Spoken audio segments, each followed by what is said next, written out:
Hello and a warm welcome to all our viewers in Nigeria and around the world to Global TV News Cycle in Nigeria's capital, Abuja. I am Anthony Momodu. President Bola Tinubu will be launching the Renewed Hope Police Town Hall meeting on Monday in Lagos in a bid to strengthening community policing and for Nigerians to key into the Renewed Hope Police agenda of his administration. Announcing this on Thursday in Abuja, Minister of State Police Affairs Imam Suleiman Ibrahim stated that she would be engaging stakeholders on Monday in Lagos. She added that the town hall meetings would be held not only in Lagos but across the country to afford Nigerians the opportunity to air their views on issues surrounding the security of lives and property in accordance with global best practices. President Bola Tinubu has commiserated with the custodian of the two holy mosques, King Salman of Saudi Arabia and the Royal House of Saudi, on the passing of Prince Talal bin Abdulaziz bin Bandar Al Saud, who died in a jet crash. The Saudi Royal Court announced that Prince Talal bin Abdulaziz died when the Saudi Arabian Air Force F-115 SA fighter jet crashed in Dhahran on December 7th. However, it did not disclose the injuries that led to the prince's death. Talal, who is 62, who was on a training mission, died alongside one other pilot. The last rituals of Talal will be carried out at the Imam Turki bin Abdullah Mosque in Riyadh, said the monarch. The Nigerian Senate's Committee on Labour and Productivity, led by Senator Diket Plang, has taken steps to augment the 2024 budget of the Labour Ministry, aligning it with the ministry's proposed allocation of 13 billion naira.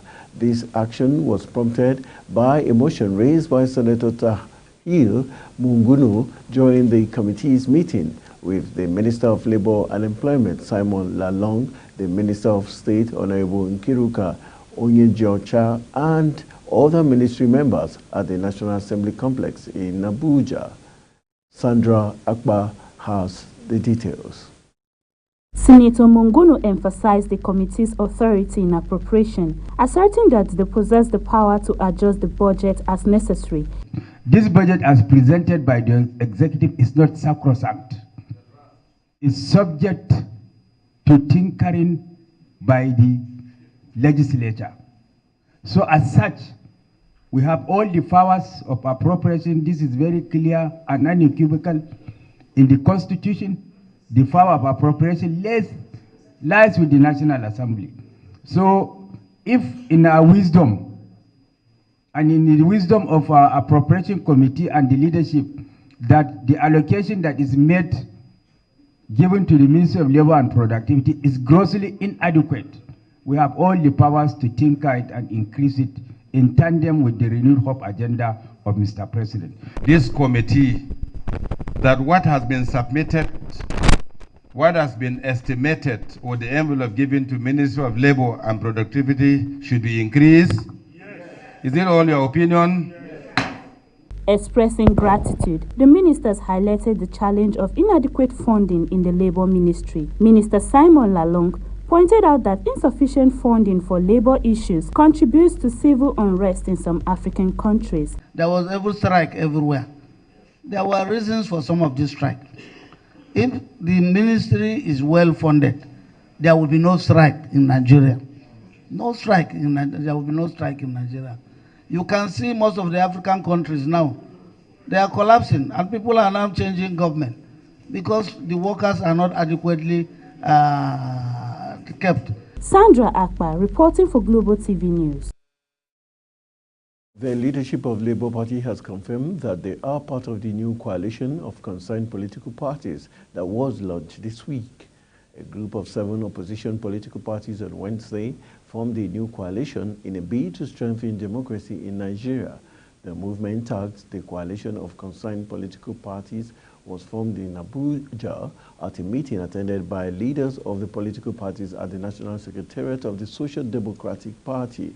However, the name of the Labour Party, another major opposition party, was conspicuously missing in the list. After 17 years of not conducting a national population and housing census, the National Population Commission, NPC, has emphasized the need for Nigeria to conduct its census soon enough. Speaking during a retreat for the chairman and members House Committee on Population of the House of Representatives, the chairman NPC, Nasir Isa Kwara, said Nigeria was at a great disadvantage of not having a data and that it hinders sustainable development for the nation. Isa Kwara, who was represented by the Federal Commissioner in charge of Niger State, Mala Muhammad Datijo Usman, said the population is of a critical factor in the nation's effort towards achieving sustainable development.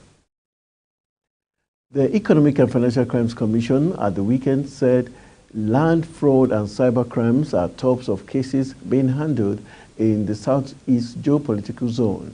The EFCC Southeast Zonal Commandant Aliyu Nuhu Nebi, who disclosed this shortly after a road walk in commemoration of this year's International Anti-Corruption Day, lamented that the ugly trend of land fraud was increasingly discouraging investment, leading to lack of employment opportunities, among others. He said that though the Commission had put machineries in place to discourage the scourge, it is still the people and government of the region that should permanently end it. The EFCC chief called on anti-corruption stakeholders to rise up and save the region from the ugly trends of land fraud and cybercrime in the best interest of the region and her youths. Gender-based violence against women and children has become increasingly common and at its highest level. As one of the most prevalent and pervasive human rights violations, gender-based violence encompasses physical, sexual, and psychological harm or suffering and can often have a lifelong impact on survivors. FCT mandate SEC Women's Affairs Adebayo Laniyi on Global Television discusses the violence against women and how to unite to eliminate the unfriendly practices. Sharon Ajay completes the report. In the context of terrorism, sexual and gender-based violence, SGBV is frequently used as a tactic by terrorist groups to target women and girls, including through rape, sexual slavery, and forced marriages, as a means to maintain their stronghold on power. Apparently, blind and deaf women are most victimized person when it comes to violence against women due to their limiting inabilities. But more importantly, something that uniquely has never featured on the national dashboard, a specific spotlight on disability-based violence for women within this reference. The most raped demographic of women in the world are deaf and dumb women because they cannot call out, they can't make the noise. But please, everyone, understand when you see anyone doing this, they are crying out for help. Lani urged every citizen to take actions so as to bring the perpetrators to book, further stating that they are all activists. Everyone is an activist, an actor against gender-based violence where they are. The first principal thing to do to invest against GBV is to report it. Perpetrators are people who are most likely sick and needs treatment. Objectively speaking, Lani further stated that most of the perpetrators are depressed and are acting based on traumatic experiences, thereby replicating it in the lives of their victims. Perpetrators are sick people. When I say this, I don't mean it as an insult, saying, oh, you're sick, like I'm using an abusive term of reference. Mentally, something has happened. They are ill. So on a level, they need treatment. Help. They need real help. They need to be treated. It's a disease.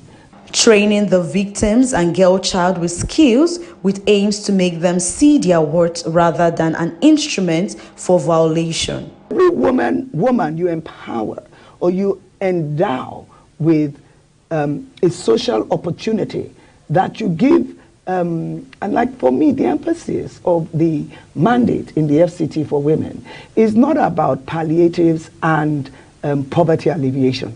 It's about opportunity and wealth creation. Sharon Ajay reporting for Global TV News. The Minister of Education, Professor Tahir Mamman, has said that the federal government will reposition the National Examination Council and other examination bodies in the country in line with President Bola Ahmed Tinubu's plan to revive the entire education sector to achieve quality education. The minister made this known at the commissioning of examination logistic vehicles, NECO data and scanning centers, among other projects, as well as the presentation of Staff Productivity Award held at the headquarters of the National Examination Council in Minna, Niger State. Represented by the Permanent Secretary, Andrew David Adejo, the minister said there was need to strengthen the examination bodies in the country to achieve proper assessment and performance of students at the basic level of education. He said improving on the basic level of education was critical for survival of the entire education sector, calling for maximum support from stakeholders to achieve results. The management of Tantita Security Services Limited has described as bizarre and mischievous an accusation by the Nigerian Navy that the company is involved in illegal activities along the coastal areas of Ondo State. The Navy had issued a statement last Thursday on the arrest of a 77-meter-long motor tanker for crude oil theft with her 17 crew members and alleged that Tantita may have been involved in the incident. The Navy had claimed in its statement that Tantita Security Services is involved in these illegalities because Awoye riverine area, which is close to the place of the arrest, is covered by the TSS. The Navy statement followed an earlier alarm raised by the company about the arrest of a vessel and a claim supported with video evidence that the Navy was resisting access to the vessel. The Director General of the Department of State Services, Yusuf Bichi, said the service will soon commence the production of unmanned aerial vehicle AK-47s and other weapons that would be used by the service. Bichi said this is to reduce the heavy reliance on foreign countries for weapons and the huge resources for the procurement of such weapons. Bichi spoke at the graduation of the Executive Intelligence Management Course 16 participants in Abuja. He noted that when plans materialize, the service would deploy the weapons across the country. Deborah Palmer of the Nigerian Security and Civil Defense Corps came first in the female category, and Stephen Joshua of the Federal Fire Service came first in the male category in the 2023 Armed Forces and Other Security Agencies Marathon Championship in Abuja. The Minister of Defense, who was represented by the Permanent Secretary, Ministry of Defense, Ibrahim Kana, says the competition is to provide the platform for the armed forces and other security agencies to interact with one another towards sustaining the good working relationship built and enjoyed over the years. Kikelomo Okere. The half marathon was spiced up with series of side attractions with the heads of Nigerian armed forces and security agencies all present. It is at the top with difficult exercises on the high horse. 250 personnel of the Nigerian military, security and intelligence agencies participated in the 25.1 kilometer for both male and female marathon and 5 kilometer for veterans, which kickstart at 6 a.m. from Kubwa Expressway to Aguin Rose Cantonment at Sokoro. The Minister of Defense, who was represented by the Permanent Secretary, says the marathon is aimed at forging cooperation among the security agencies for enhanced understanding and economy of common effort towards tackling the multi-dimensional internet security challenges in the country. Certainly, we all know that the primary function of the Nigerian Ministry of Defense is to ensure the state of readiness of the Nigerian Armed Forces and for any intervention, whether in land, air, or sea. And in order to maintain that state of readiness is to ensure that we organize regular sporting events like this. And everyone knows that physical activities such as running, especially marathon, is the best form of physical maintaining and sustaining physical fitness. Therefore, the Ministry of Defense actually fully supports the Defense Headquarters in organizing this. And in his remark, the Chief of Defense Staff says the Defense Headquarters will continue to project the excellent relationship with other security agencies so as to seek areas for more collaboration and enhancing synergy of efforts, adding that the sporting activities is a platform for the participants to continue to build operational capacity that will enhance the peace and security of the nation. We know that the armed forces, especially and again all the security agencies, sports is vital.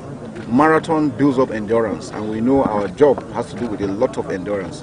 And so this is a way to cap up, and you know this is the end of the year, so that this sounds like a reminder that we need to put in more efforts. And so we want to encourage everyone so that we have more participants in future to participate in this, so that we can have a more robust competition event for everyone to take part and then to benefit for the benefit of the country. This is the fourth time Deborah Palm will emerge winner since the inception of the championship. This position under the female category, I'm feeling happy, excited, because I'm the champion of this marathon this morning. Since they started the defense marathon, I'm the one that's been winning it. So I still thank God. I'm very happy that I still maintain my position. And I trade is behind it is training, and if you are disciplined with the program, if you are faithful, if you keep yourself in one place and maintain what they ask you to do, you can able to do. You can able to perform very well.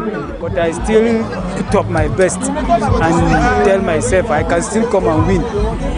The high point of the event was the presentation of cash prize of 1 million naira and brand new cars for the winner of both male and female category. The category goes to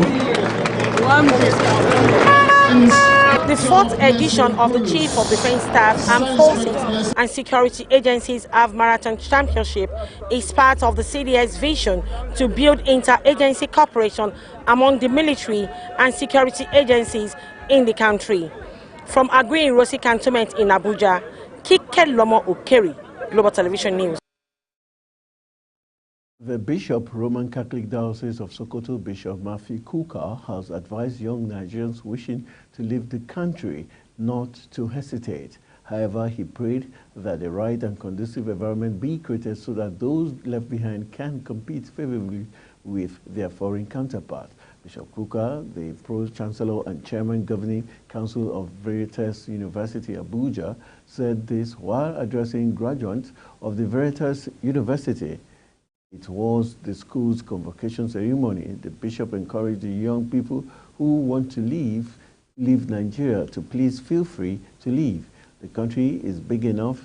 He assured them that by the time they settle down in the United States of America or wherever they leave for, they will discover that Nigeria needs them.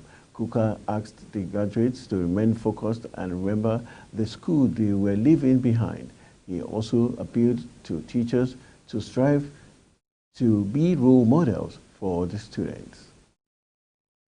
You're watching Global TV News live from Nigeria's capital, Abuja. We're on StarTimes channel 276. Kindly follow us on our social media platforms using Global TV NG and all the handles now showing on your screen.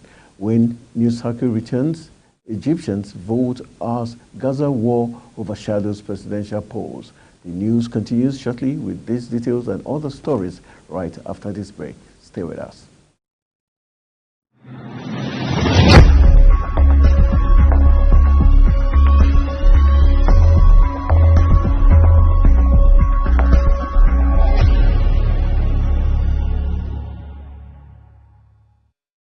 The Minister of Foreign Affairs, Yusuf Tuga, has asked all relevant stakeholders in West Africa to explore all areas of collaboration to maximize productivity. Tuga, represented by the Director of Economic Trade and Investment, Bolaji Akiremi, made the call on Saturday in Abuja during the first round-table meeting with Côte d'Ivoire. The minister noted that it was critical to harmonize all ECOWAS rules to boost production in the sub-region. At the roundtable, an expo organized by the federal government in collaboration with the organized private sector, the minister noted that the sub-region must unite. He said the federal government must adopt a determined program to train Nigerians in other foreign languages, especially since Nigeria is surrounded by other languages and cannot afford to be average. Egyptians are heading to the polls on Sunday to vote in a presidential election overshadowed by the war in Gaza and a severe domestic economic crisis. The elections will take place over 3 days until Tuesday, with the incumbent president Abdel Fattah al-Sisi widely expected to win a third time in office. Regardless of the growing discontent with the soaring inflation at home, al-Sisi has regained some popular support as many Egyptians agree with his warnings against the feared displacement of the Gazians to neighboring Egypt amid the ongoing Israeli onslaught. He says any such migration would undermine the Palestinian cause since the outbreak of the Israel-Hamas war on 7 October. Al-Sisi has also cautioned that displacing Palestinians to Egypt would turn the Sinai Peninsula into a launchpad for attacks against Israel. Besides al-Sisi, 3 other candidates are running for office. Al-Sisi, an ex-army chief, did not give any campaign interviews, but his diplomatic engagement on Gaza have largely served that purpose. And moving to business, a court in the United Kingdom has ordered Process and Industrial Development (PNID) Limited to pay Nigeria £20 million in damage and compensation following its victory in a $11 billion judgment debt heard in October 2023.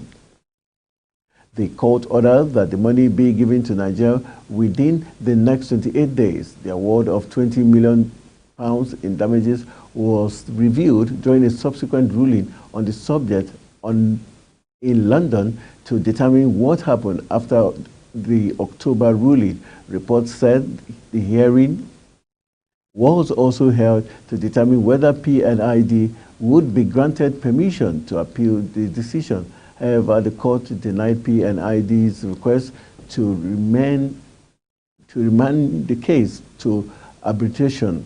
It contended that the company's conduct during the process was heinous. Thus, the judgment. Nigeria had sued PNID for at least £20 million in damages and legal fees, but obtained significant relief in October when the UK court released it from entanglement in the $11 billion judgment debt previously issued in favor of PNID Limited. The International Monetary Fund (IMF) has advised the Central Bank of Nigeria to further hike monetary policy rate when next its Monetary Policy Committee meets. The position of the fund was given by its Director of Communications, Ms. Julie Kozak, in Washington, D.C., United States of America. She noted that the liquidity mop-up being undertaken by the CBN was already addressing the high inflationary rate of over 27%. Ms. Kozak noted President Bola Tinubu's policy actions on the removal of fuel subsidy and the unification of exchange rates. There may be no representative from Nigeria as an impressive lineup of esteemed boxers and industry experts gather in Dubai, the United Arab Emirates, today to deliberate at the athlete-centered Global Boxing Forum. It will be followed by the 2023 IBA Ordinary Congress. The forum returned to the United Arab Emirates after a successful third edition last year, which was also held in Abu Dhabi.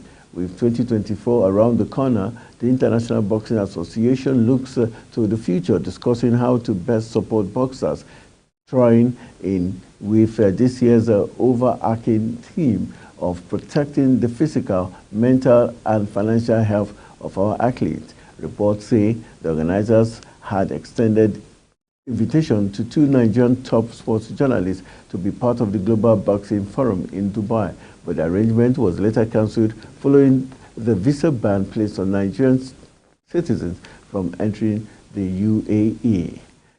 And that's how we call it a wrap on Global TV News Circle. I am Anthony Momodu saying thank you for watching and see you soon.